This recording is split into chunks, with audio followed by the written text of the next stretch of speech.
Biblically speaking, there is no such thing as mixed race. Might be a bit too picante for the populace, but I think one of the reasons that biracials with white moms end up adopting this too white for the black kids, too black for the white mythology is because that's the messaging they receive from their mothers. What are my credentials? Imagine. But I was reflecting on this recently because growing up, a lot of the time, I felt distinctly other, and I was one of those mixed kids that felt like I didn't want to be associated with black culture and desperately tried to white knuckle, hair straighten, punk rock my way, book read my way into whiteness. When I actually reflect on my upbringing and on my adolescence, the black girls weren't rude to me or dismissive of me or frankly ambivalent towards me because I was mixed. It was because I was insufferable. And I learned how to be that insufferable somewhere, and I think it was from my mother. I learned it by understanding my hair and my very being as inconvenient. I learned to recognize my own blackness as a source of frustration. And when I did hear positive things about my blackness, it was things like,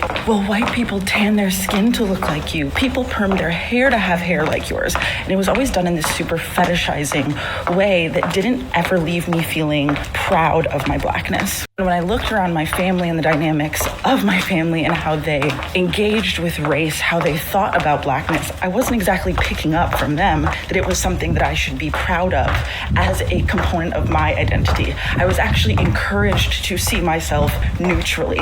And neutral is white. Also internalized the idea that black people were monolithic and behaved and engaged in a very specific way that was overtly and subtly conveyed to me as being not very good, embarrassing, noisy, loud, uneducated. And so when the time came for me to socialize, I already had all of these embedded beliefs about where I sat racially from a point of identity, what I was rejecting and what I was pandering to. I could have been welcomed with open arms and truly believe there were times, especially in my early childhood and middle school days, where I was, but I was unable to receive it because my identity had already been fractured. My relationship to blackness had already been damaged, if you will.